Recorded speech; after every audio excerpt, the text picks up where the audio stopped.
Inspección de educación. Documentos de trabajo, 19. Procesos cognitivos. Y aprendizaje significativo. Manuel Rivas Navarro. Procesos cognitivos.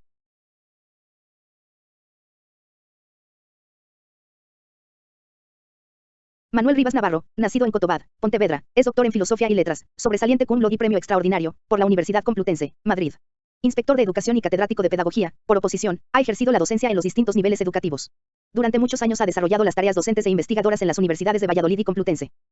Sus intereses científicos se han centrado en el aprendizaje escolar, particularmente en los sistemas didácticos de aprendizaje individualizado y socializado, sobre cuyos temas ha publicado numerosos artículos y capítulos de libros en colaboración con otros autores. Cabe mencionar su primero sobre la enseñanza individualizada, principios y técnicas, CEDODEP, 1966, y su libro más reciente sobre metodología de los microgrupos en el aprendizaje curricular, CAM, 2002.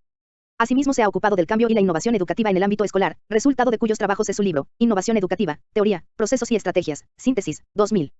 A Víctor Manuel e Iván.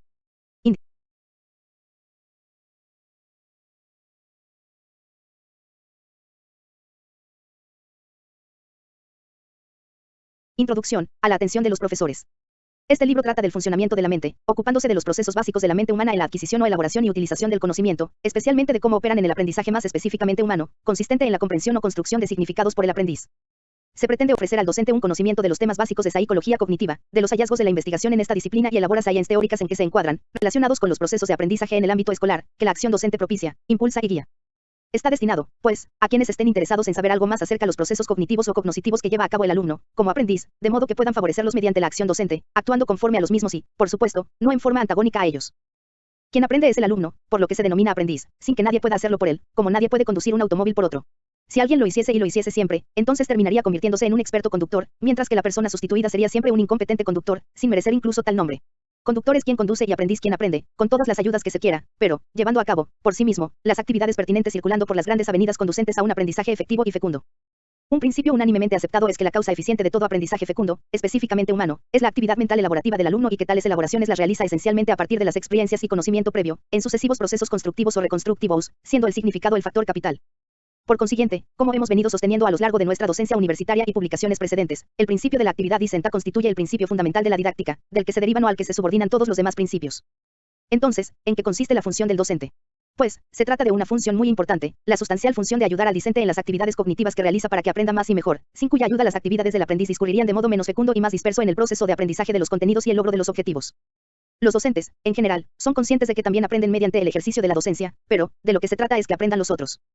En cualquier situación o proceso de aprendizaje intervienen factores diversos de índole psicológica cuyo conocimiento es tan importante para el docente como lo es para el médico el conocimiento de la anatomía y la fisiología del cuerpo humano. Repárese en que es el paciente quien se cura, con la ayuda de la medicina. De aquí la importancia del médico, aunque, a veces, esa ayuda no resulte suficiente. Análogamente, el conocimiento de los principios básicos de la psicología cognitiva servirá al profesor para prestar al aprendiz una más eficiente ayuda en el procesamiento de la información y el logro de un aprendizaje significativo. Sin embargo, es necesario moderar las propias expectativas respecto de las virtualidades de este tipo de conocimiento, pues, como la pedagogía, la psicología es una ciencia relativamente joven y su objeto científico más complejo y más difícilmente accesible que el de la medicina. No obstante los notables avances en las últimas décadas, aún se necesita más investigación y elaboraciones teóricas para ofrecer un marco más amplio y firme al quehacer docente. Los datos, conceptos y proposiciones contenidos en los capítulos sucesivos conforman un conjunto organizado de conocimientos, constituyendo un marco psicológico global de referencia a partir de los cuales el profesor puede llevar a cabo la construcción de sus propios saberes y subsiguiente utilización de los mismos. El primer capítulo, de carácter introductorio, tiene el propósito de ser la evocación de las experiencias propias y saberes previos del lector, a los efectos de que los enlace y acomode a los conceptos primarios que se exponen, sirviéndole de anclaje para interpretación y asimilación de los contenidos subsiguientes. Un paso más en la secuencia lo constituyen los capítulos segundo y tercero, en los que se resume lo sustancial de los dos grandes paradigmas que han regido en los estudios e investigaciones de psicología a lo largo del siglo XX. Si bien el paradigma conductista ha ido declinando con gran rapidez en la segunda parte del pasado siglo, continúa siendo un referente, al que se alude frecuentemente en los textos, sea para establecer ciertos contrastes, sea para demarcar al paradigma cognitivo o bien para realizar nuevas interpretaciones, bajo los supuestos cognitivos, de los hechos que los psicólogos conductistas habían descrito con su característico rigor metodológico. En el largo capítulo tercero se resumen los fundamentos y principios sustanciales del paradigma cognitivo, ligados a su proyección pedagógica, en sus aspectos fundamentales, especialmente en lo concerniente al aprendizaje significativo o construcción de significado en el proceso de aprendizaje. En los 8 capítulos siguientes se exponen los temas nucleares de la psicología cognitiva, prestando una proporcionada atención a sus facetas más relevantes y hallazgos más sólidos, por el momento, así como a aquellos aspectos que más directamente contribuyen a la comprensión de los procesos de aprendizaje. Pero, en todo caso, se presentan conforme a la propia organización temática de la psicología cognitiva, atención, percepción, memoria, sin desgajarlos del contexto propio de esta ciencia. Se presentan, pues, en el marco de la sistemática propia de la disciplina psicológica, en lugar de espigar y desgranar aquella información o serie de conceptos que parecen estar más directamente vinculados a una más inmediata aplicación al ámbito del aprendizaje escolar. Esto último puede encontrarse en algunos libros al uso, en los que se presenta una especie de catálogo de conocimientos o forma peculiar de conclusiones extraídas de elaboraciones llevadas a cabo en el ámbito de la disciplina psicológica. Aislados del contexto conceptual, epistemológico y metodológico del que son extraídos, pierden el significado que les confiere la red de conceptos con los que se relacionan y, a veces, carentes de sentido, resulta difícil su integración en el pensamiento y, por tanto, su virtualidad en la acción docente. En virtud de este planteamiento, algunos epígrafes pueden parecerle a Lelicitor dilatadas digresiones, en las que no encuentra qué ideas puede extraer susceptibles de su utilización en la acción docente, como algún epígrafe dentro del tema de la percepción. Sin embargo, su exclusión podría restar sentido y justificación a aquellos otros conceptos que tienen relevancia para el aprendizaje. En esta línea expositiva, aunque se han reducido las alusiones a los recientes avances de la neurociencia, no se han excluido, a pesar de hallarse alejados de una directa proyección docente, por el momento. En efecto, el lector puede pensar, no sin razón, que tales alusiones resultan innecesarias o inútiles ya que sus intervenciones docentes no pueden incidir en las regiones cerebrales como el lóbulo temporal medial o el hipocampo, por muy importantes que sean como substratos neurales de los procesos cognitivos. Sin embargo, el conocimiento de los hallazgos que se van obteniendo, particularmente mediante la neuroimagen, favorece la justificación y entendimiento de ciertas facetas o aspectos de determinadas estructuras y procesos cognitivos de especial relevancia, como, por ejemplo, los distintos tipos o formas de la memoria, semántica, episódica y procedimental, o sus procesos sustanciales, codificación y recuperación, de los que tratan de dar cuenta las investigaciones de la neurociencia y neuropsicología. Por otra parte, con carácter general, siempre ha estado presente el propósito de favorecer la comprensión de los contenidos expuestos a lo largo de los sucesivos capítulos utilizando, a veces, una moderada redundancia, procurando que cada uno de los temas sirva de anclaje de los subsiguientes. Asimismo, se ha pretendido emplear un lenguaje y estilo lo más sencillo de que hemos sido capaces. Se han reducido los anglicismos al mínimo posible, optando, en varios casos, por utilizar el propio término inglés a emplear un barbarismo estridente en el ámbito morfofonológico de la lengua española. Por ejemplo, se ha preferido el término conceptual al de conceptualizar y otros casos semejantes que el lector percibirá con facilidad. Por supuesto, están excluidos aquellos dislates que se encuentran en algunas traducciones, a veces reiteradamente, como traducir por droga, drug, lo que corresponde en español a medicamento o fármaco, emplear pájaro, bird, cuando el contexto indicaba claramente la referencia a ave, particularmente perturbador al tratarse del concepto de categorías naturales, peces, reptiles, anfibios, aves, mamíferos, sustituir bibliografía sobre el tema, por literatura, que en español tienen significado netamente diferente, en vez de la letra E para simbolizar estímulo, utilizar la S, inconcebible si no se recuerda la palabra inglesa, stimules, etc. No deberá extrañar al lector, y probablemente así sea, la predominancia de las fuentes bibliográficas de origen anglosajón, especialmente estadounidenses, pues de allí provienen los resultados de las investigaciones más abundantes y solventes del campo de la psicología y la educación, al igual que ocurre en los campos de la física, la biología, la química o la bioquímica. Resulta extraordinariamente elocuente la frecuencia y persistencia con que esas mismas fuentes son utilizadas por aquellos antiamericanos militantes que rechazan aquel modelo de organización social por preferir el otro modelo que ya no existe. No obstante, es notorio que la proliferación de citas perturba la lectura fluida de un texto y puede entorpecer la comprensión del mensaje, equivaliendo a lo que en la teoría de la comunicación se denomina ruido.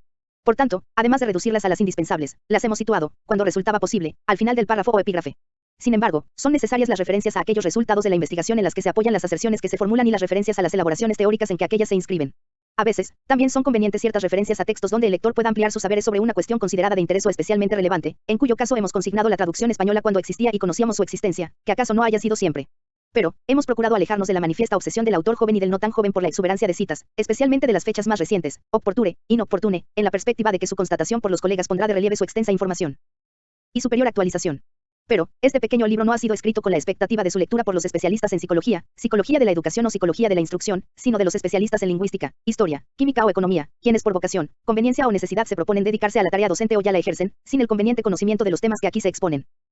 Por último, es justo y necesario manifestar el reconocimiento y deuda intelectual con aquellas personas que, más o menos directamente, impulsaron en el transcurso del tiempo o han contribuido ahora a la plasmación de las ideas que se contienen en estas páginas. En primer lugar, me surge la evocación de la figura del profesor Mariano Yela Granizo, mi primer maestro universitario en el estudio de la psicología, al comienzo de mi itinerario estudiantil, en la asignatura de Psicología General y al final del mismo, ya en el curso de doctorado con interesantes clases sobre psicología de las aptitudes y análisis factorial.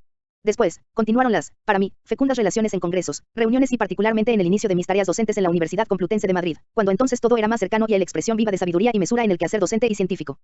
Ya en el transcurso de la redacción de las páginas que siguen, me han resultado esenciales los agudos análisis críticos de la problemática de la psicología actual, en las interesantes conversaciones con el profesor Fernández Tres Palacios, catedrático de Psicología en la UNED. Igualmente, cabe destacar los precisos esclarecimientos e ideas que me ha proporcionado el profesor Juan Mayor, igualmente catedrático de Psicología en la Universidad Complutense. En las diversas cuestiones planteadas sobre física y su enseñanza debo manifestar mi gratitud al profesor Laera claramente, catedrático de esa asignatura en la misma universidad. Pero, de las inadecuadas interpretaciones de sus fecundas y precisas ideas, soy responsable exclusivo. M. Rivas Navarro, rivnavarro@yahoo.es, Las Rosas, Madrid, 2007. Procesos cognitivos. Y aprendizaje significativo. El aprendizaje, procesos y resultados.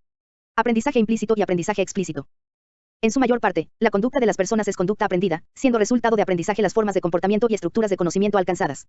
El aprendizaje se produce necesariamente de forma continua a lo largo de la vida de la persona, constituyendo algo inherente a su propia naturaleza.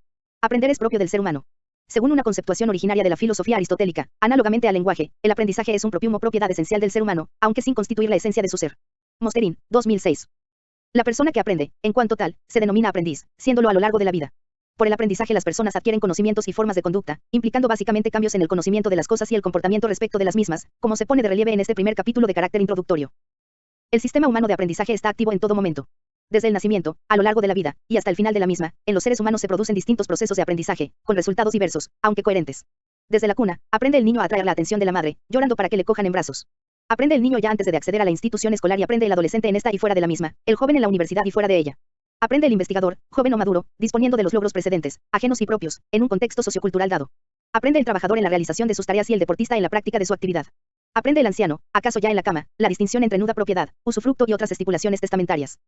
Cualquier tipo de actividad humana, artesana, técnica, deportiva, artística o de pensamiento, aun no siendo una actividad de aprendizaje específica e intencionalmente pretendida, implica aprendizaje como valor añadido. Incluso la repetición de la misma actividad puede comportar aprendizaje, en la medida en que consolide el dominio de la habilidad o destreza específica, hasta lograr su automatización. Es de dominio común la sentencia de que se aprende haciendo, sea tocando el violín, sea resolviendo problemas de álgebra lineal. La práctica deliberada, con determinadas condiciones, constituye un principio básico del aprendizaje compartido por las distintas teorías. Es necesario reparar en que el término aprendizaje se emplea para denotar el proceso y también el resultado del mismo. Esto es, el cambio que resulta del proceso de aprendizaje se denomina también aprendizaje.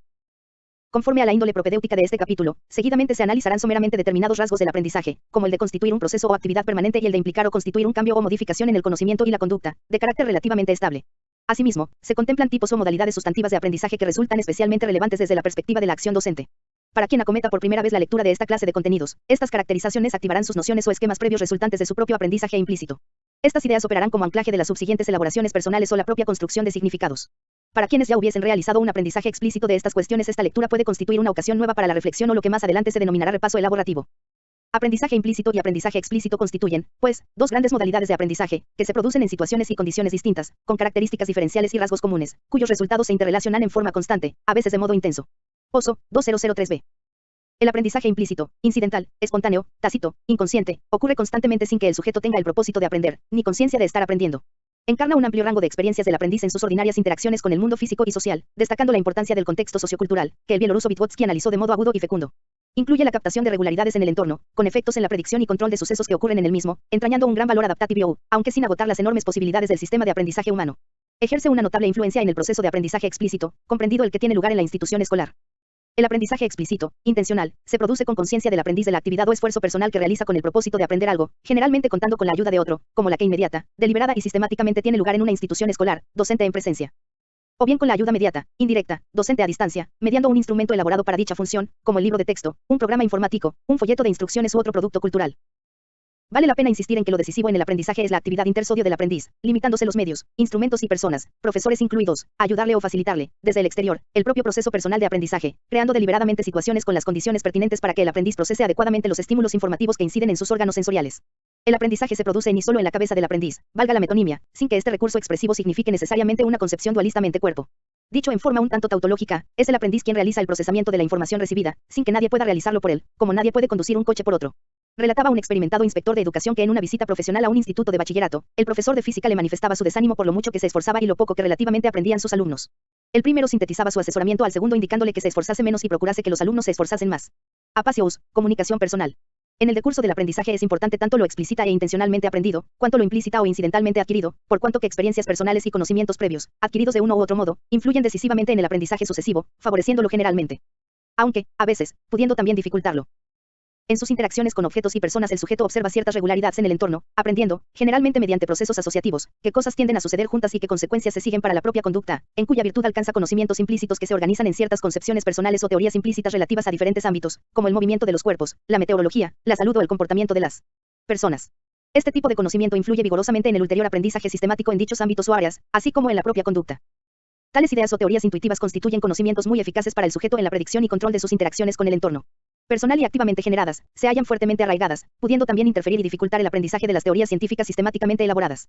Por ejemplo, los aprendices pueden encontrar dificultades en el aprendizaje de las leyes de Newton por efecto de su concepción personal o teoría intuitiva sobre el movimiento de los cuerpos, incompatible con la teoría científica, lo que requerirá un proceso de cambio conceptual, con profundos cambios o modificaciones en las estructuras de conocimientos del aprendiz.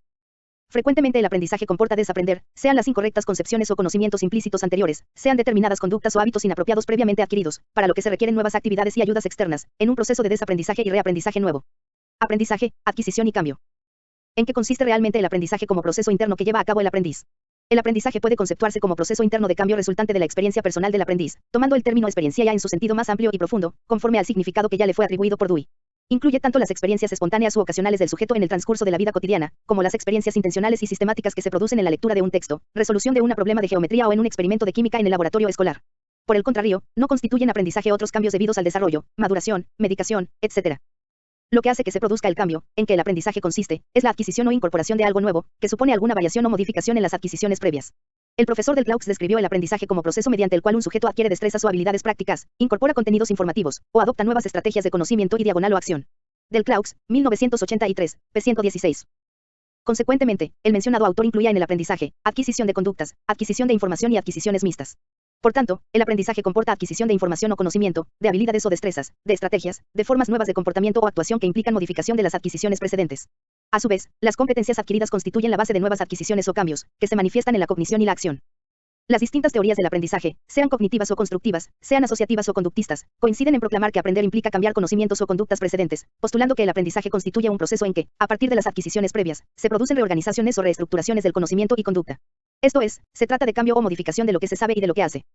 El proceso de cambio transcurre en el tiempo, siendo sus términos el estado inicial en un momento o tiempo dado, T1, y el estado final en un momento posterior, T2, entre los que se produce el cambio. No hay que perder de vista que quien cambia es el sujeto que aprende, a partir de un estado previo que condiciona el nuevo estado. El sujeto del cambio es el aprendiz, en el que cambian determinados aspectos o dimensiones, aunque afectándole como un todo. Asimismo, es necesario distinguir entre el aprendizaje y la ejecución o puesta en práctica de lo aprendido. El proceso de aprendizaje, como proceso interior, no es directamente observable, mientras que la ejecución puede observarse y hasta medirse. De los cambios en la ejecución o modificaciones en el comportamiento observable se infiere la ocurrencia del interno y personal proceso de aprendizaje. Esto es, se observan actividades personales del aprendiz en determinadas condiciones y luego su subsiguiente ejecución como resultado de aquellas. Como se ha indicado, resultado del aprendizaje es el cambio que se produce en el aprendiz como efecto o consecuencia del proceso. Mediante los procesos de atención y percepción de los rasgos relevantes de los triángulos, su análisis y categorización perceptiva o conceptual, cambia la capacidad del aprendiz de identificar triángulos, reconocer sus propiedades definitorias y las clases o categorías de triángulos. La relativa estabilidad del cambio producido, su persistencia o duración, constituye uno de los rasgos definitorios del aprendizaje. El grado de estabilidad o persistencia se halla vinculado a las modalidades o tipos de aprendizaje que, por consiguiente, habrán de ser considerados. Los cambios de índole cuantitativa, vinculados al aprendizaje asociativo, literal, por repetición, son menos estables o duraderos, excepto que se lleve a cabo un sobreaprendizaje inicial o bien la frecuente utilización o aparición del elemento correspondiente. Persistirá en la memoria el nombre de los emperadores romanos solo si su aprendizaje inicial se produjo mediante la penosa repetición de la serie de los mismos, sobreaprendizaje. La clave de acceso al cajero automático se mantendrá estable en la memoria solo si se sigue utilizando, frecuencia de uso. Sin embargo, si la historia de Roma se ha estudiado con algo más de profundidad, pueden evocarse con relativa facilidad determinados hechos históricos y conceptos políticos, como los vinculados al terrible mandato de Calígula y su sobrino Nerón, cuan encarnación del poder más absoluto y muestra de un totalitarismo, que además resulta casi ridículo. Por tanto, resultan más duraderos y estables los cambios vinculados al aprendizaje elaborativo, significativo, de construcción de significado, que comportan integración e implican una reestructuración cognitiva, aunque la adquisición sea cognitivamente laboriosa y posteriormente más difícil de cambiar. La activación de algún elemento de la estructura cognitiva se propaga a otros elementos integrantes de la misma red conceptual, más o menos extensa. Esta frecuente activación de los elementos integrantes de la misma red semántica o estructura cognitiva, contribuye a su estabilidad y retención más duradera, favoreciendo su ulterior recuperación y utilización en la cognición y la acción. Asimismo, los conceptos elaborados o significados activamente construidos por el aprendiz, poseen mayor capacidad de generalización o transferencia a otras situaciones o contextos.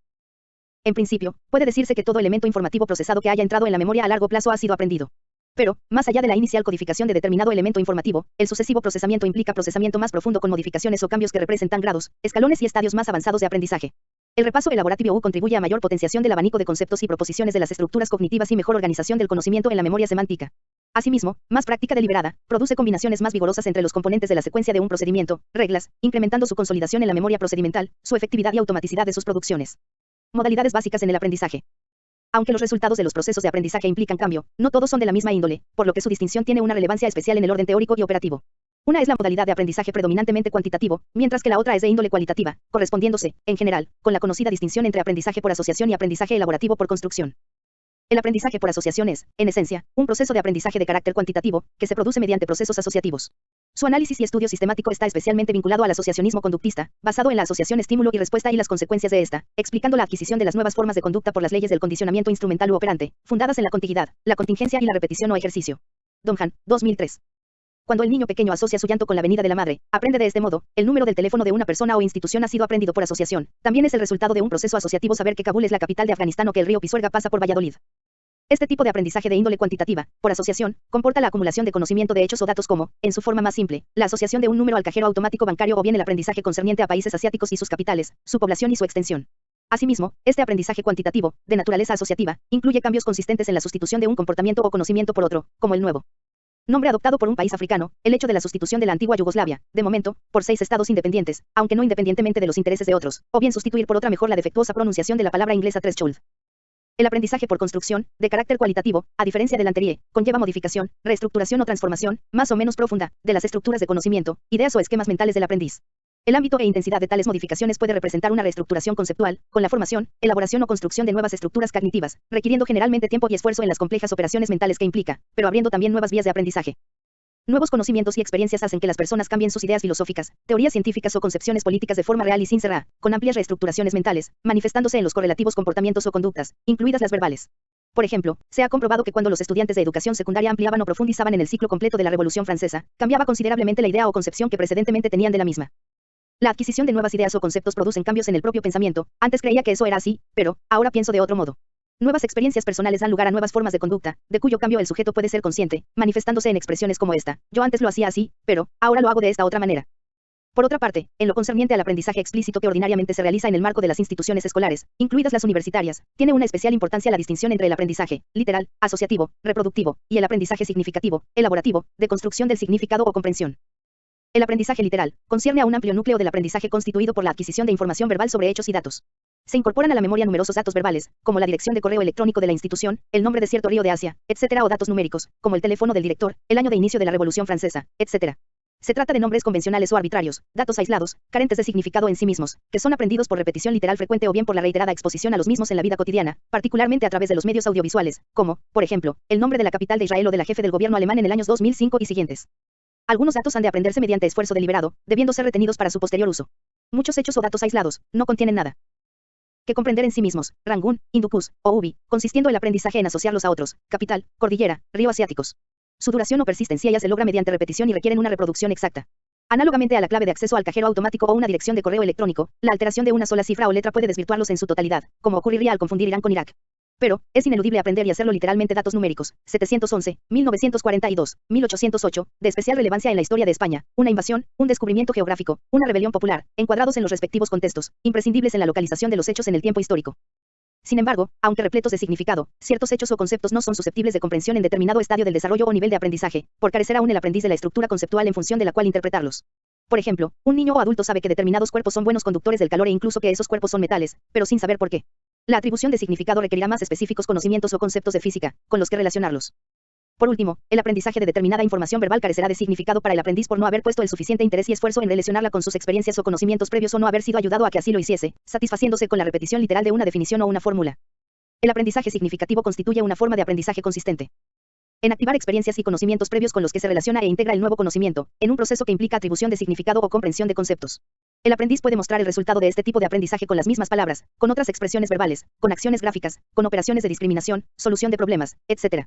En páginas posteriores se analizará significativamente, en el marco del paradigma cognitivo, la índole del aprendizaje explícito de carácter elaborativo, constructivo o reconstructivo.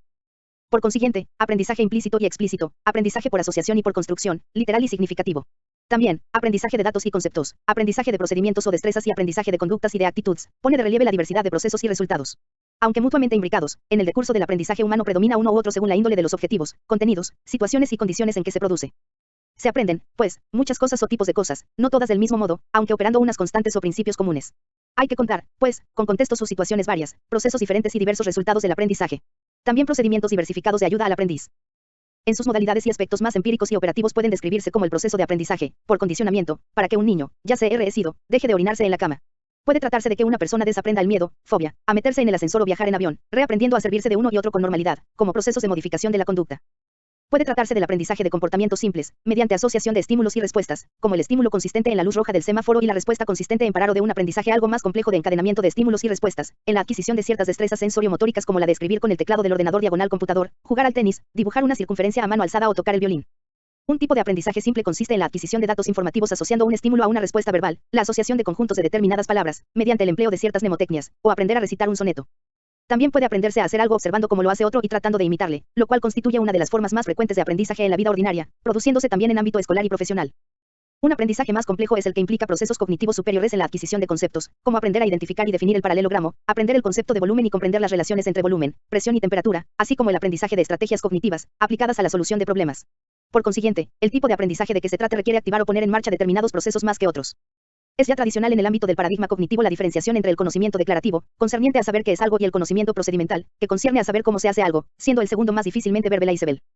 Esta categorización se convierte en tricotómica al distinguir dentro del conocimiento declarativo las categorías de conocimiento semántico y conocimiento episódico. El primero concierne a redes de significados o jerarquías de conceptos. El conocimiento episódico concierne a la sucesión de hechos o acontecimientos localizados en el tiempo y en el espacio, constitutivos de las propias experiencias a lo largo de la vida de la persona, denominado también conocimiento autobiográfico. Aprendizaje, capacidades y competencias. Robert Gagne estableció una tipología del aprendizaje más diversificada, de índole jerárquica, que ha tenido una considerable influencia en el ámbito del aprendizaje escolar. A la pregunta ¿qué aprenden los seres humanos?, Gagne responde que capacidades, añadiendo inmediatamente que los seres humanos no aprenden respuestas, sino la capacidad de producir respuestas y más particularmente clases de respuestas. Gagne, 1987, p. 63. Las personas adquieren, pues, mediante el aprendizaje, distintos tipos de capacidades, en las que puede incluirse congruentemente la multiplicidad de lo que aprenden niños, adolescentes y adultos. Asimismo, en mayor o menor grado, tales tipos de aprendizaje aparecen en todas y cada una de las áreas, disciplinas o asignaturas de las sucesivas etapas del sistema educativo. Para Gagne, estos son los tipos básicos de aprendizaje: información verbal, habilidades intelectuales, estrategias cognitivas, aptitudes y destrezas motóricas. Este insigne profesor estadounidense, 1916 a 2002, en su producción científica que evoluciona, como tantos otros, desde el paradigma conductista, del aprendizaje de conductas por condicionamiento operante, en que se había iniciado, al paradigma cognitivo, de aprendizaje cognitivo por procesos mentales, en que se inscriben sus últimas producciones. Gagne, 1985, 1987, 1996. En esta línea, realiza una meritoria integración de las aportaciones del primero en el segundo, no exenta de ciertas imprecisiones, procurando superar la frecuente concepción reduccionista, de representantes de uno u otro paradigma. El aprendizaje de información verbal, en el ámbito del conocimiento declarativo, comprende tanto el conocimiento de hechos, nombres y datos, cuanto el aprendizaje de complejos de conceptos interrelacionados o ideas altamente organizadas. Pero, como se indicó anteriormente, conocer una regla, en el sentido de ser capaz de formularla verbalmente, difiere de conocerla en el sentido de ser capaz de aplicarla a nuevas situaciones o casos. Lo primero cae en la categoría de conocimiento declarativo, mientras que lo segundo pertenece a la categoría del conocimiento procedimental. Como señala el autor citado, al lado del conocimiento declarativo, información verbal, y el conocimiento procedimental, habilidades intelectuales, la taxonomía de las capacidades de Gagne incluye estrategias cognitivas, actitudes y destrezas motrices. Gagne, 1987, p. 63. Las estrategias cognitivas operan en los procesos de adquisición de nueva información entrante, su organización, recuperación o activación y utilización del conocimiento disponible en la memoria semántica. Las estrategias cognitivas conciernen, pues, a los procesos de regulación y control que gobiernan los procesos mentales envueltos en el aprendizaje y el pensamiento en general, como los procesos de atención, percepción, memoria, etc., afectando a una gran variedad de actividades del procesamiento de la información, con especial relevancia en el aprendizaje complejo. Se manifiestan, por ejemplo, en las estrategias empleadas en la estructuración del contenido de aprendizaje, como elaboración de diagramas, resúmenes, en la distinción entre lo sustancial o accidental o secundario en la comprensión de textos, etc. Contribuyen sustancialmente a la realización de una conducta inteligente y su adquisición constituye la forma más típica de aprender a aprender. En general, en la solución de problemas matemáticos, científicos o sociales los sujetos utilizan estrategias generales y específicas. El análisis de los contrastes entre las realizaciones de noveles y expertos, en un determinado ámbito o dominio, ha mostrado que en los altos niveles de competencia de los expertos se entrecruza su bien organizada estructura de conocimientos y el empleo de estrategias cognitivas en el procesamiento de la información y resolución de problemas. Las estrategias metacognitivas constituyen también capacidades autorreguladoras, que serán analizadas posteriormente. Las estrategias cognitivas y metacognitivas se aprenden implícitamente, pero también pueden y deben ser aprendidas y enseñadas explícitamente.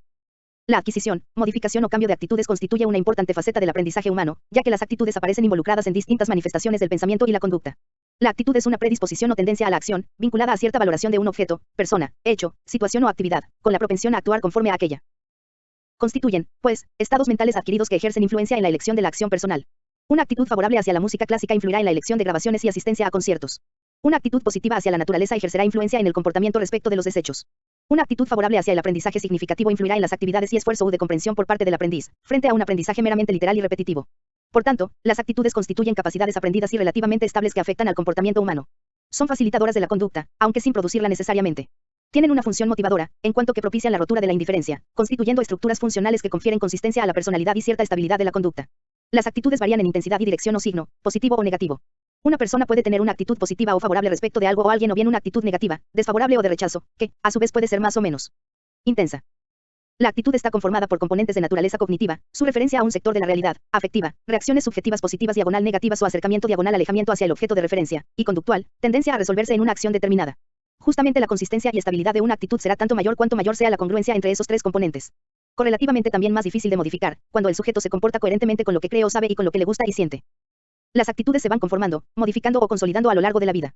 La mayoría se adquieren mediante aprendizaje implícito, incidental, inconsciente, resultante de las propias experiencias y las influencias del contexto sociocultural, con sus correspondientes valores y contenidos culturales, destacando las influencias del grupo social de pertenencia o referencia, la presión del grupo y propensión a la conformidad con la mayoría social.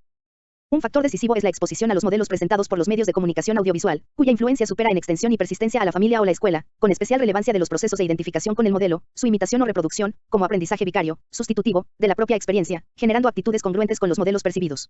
En la base de ciertas actitudes respecto de ciertas personas, grupos o colectivos sociales se hallan los estereotipos o los prejuicios generados por representaciones singulares de determinados miembros de los mismos.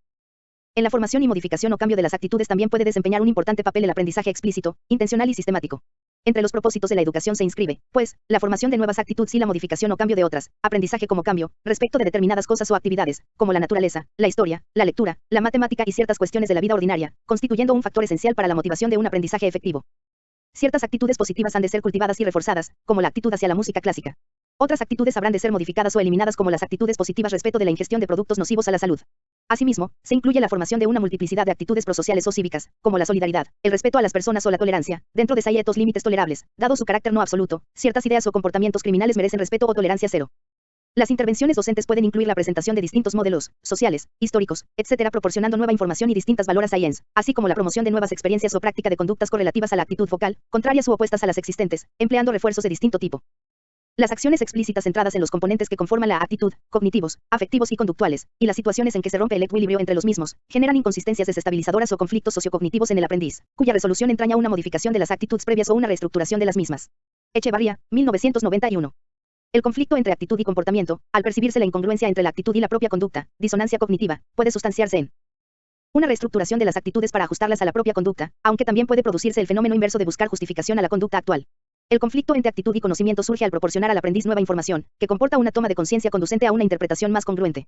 Por ejemplo, un conocimiento más amplio y directo de distintos miembros de un grupo social o étnico desestabiliza las actitudes previas, generadas por estereotipos o prejuicios derivados de un conocimiento parcial o la influencia grupal o social, de modo que las actitudes cambian al cambiar el conocimiento o representaciones cognitivas. El aprendizaje de destrezas motrices o habilidades sensorio-motóricas constituyen un tipo de aprendizaje que se inscribe en el repertorio de las capacidades aprendidas por el individuo, implícita o explícitamente, vinculadas a actividades humanas tan comunes, como abrir un candado, conducir un automóvil o tocar el piano. En distintas áreas o disciplinas resulta básica la adquisición de ciertas destrezas, como las concernientes al trazado de letras o la pronunciación en un idioma extranjero, las propias de la expresión artística o las habilidades manuales en el manejo de instrumentos científicos y técnicos, en el ámbito escolar y profesional, teniendo prominencia sustantiva en la disciplina de educación física y deportiva. El aprendizaje de este tipo de destrezas hace posible la ejecución fluida y pertinentemente regulada de actuaciones que comportan operaciones musculares. Pero debe repararse en que, como actividad total, conducir un automóvil o tocar un instrumento musical, incluye también actitudes y capacidades intelectuales. Por consiguiente, cada uno de esos tipos o categorías de aprendizaje requiere diferente tratamiento didáctico, en la medida en que no es lo mismo el aprendizaje o formación de actitudes que la adquisición de destrezas motóricas. Gagny, 1996. Los tipos de aprendizaje mencionados, aunque en grado o proporción distinta, están integrados en cada uno de los campos, áreas o disciplinas que integran el currículum escolar, siendo, pues, transversales al mismo. El más reciente enfoque didáctico de las denominadas competencias postula la integración de capacidades en un tipo más amplio, comprensivo y funcional de aprendizaje. Se trata de la convergencia de conocimientos, destrezas, comportamientos, procedimientos, actitudes, etc. en la realización de la tarea y solución de la situación en unos contextos dados. Richen y Salganic, 2006, Pérez Gómez, 2007. Hace ya bastantes años se llevó a cabo, en el espacio europeo, un diseño de las competencias en el marco de la formación profesional, con favorables perspectivas y manifestaciones pedagógicas. Se trata ahora de incorporar estas configuraciones que constituyen las competencias a las etapas de la formación general y más concretamente al periodo de la educación básica, con la consiguiente adecuación. Impulsado en el espacio europeo, con participación de organismos internacionales, es también acogido y promovido en España por los organismos oficiales. Alberga notorias posibilidades de conferir mayor cohesión a las actividades escolares, vinculando cognición y acción en los distintos contextos, con intencionalidades específicas. La naturaleza y rasgos de este enfoque educativo se desprende del enunciado mismo de las llamadas competencias básicas: competencia en comunicación lingüística, competencia matemática, competencia en el conocimiento y la interacción con el mundo físico, competencia cultural y artística, competencia social y cívica, competencia digital y tratamiento de la información, competencia de aprender a aprender, autonomía e iniciativa personal y espíritu emprendedor. Ser competente en un ámbito específico implica disponer de los conocimientos pertinentes y ser capaz de utilizarlos eficientemente en situaciones concernientes al respectivo ámbito, haciendo confluir distintos tipos de contenidos, habilidades y estrategias en la realización de tareas o actividades correspondientes. Para concluir con esta exposición introductoria, cabe consignar que a lo largo del siglo XX, dos paradigmas han guiado el desarrollo de la psicología científica, el paradigma conductista y el paradigma cognitivo. Aquí el concepto de paradigma se toma en su sentido más directo como conjunto ordenado de concepciones y creencias que comparte una comunidad científica, entrañando un patrón general o modo de contemplar, pensar y juzgar las cosas, sin entrar en las múltiples distinciones del autor de la estructura de las revoluciones científicas. Kuhn, 1967. Los antecedentes de uno y otro paradigma se hallan respectivamente en el pensamiento empirista asociacionista, inglés, y del racionalismo innatismo, predominantemente francés. El enfoque conductista difiere considerablemente del cognitivo. Aquel, desarrollado principalmente en USA, enfatiza las conductas observables, según el modelo estímulo, respuesta y refuerzo, habiendo ejercido una notoria influencia en la psicología y la pedagogía en la primera parte del siglo XX, continuando presente, en algunos aspectos, en estos inicios del siglo XXI. Del aprendizaje según el paradigma conductista se ocupa, sintéticamente, el próximo capítulo, como punto de referencia y elemento de comparación con el paradigma cognitivo, que constituye el contenido del capítulo posterior y los subsiguientes. En ellos se desarrollarán de modo más analítico las teorías sobre los procesos cognitivos básicos, particularmente los procesos de atención, de percepción y de memoria en sus diversas facetas dado su carácter central en la cognición y el aprendizaje en general.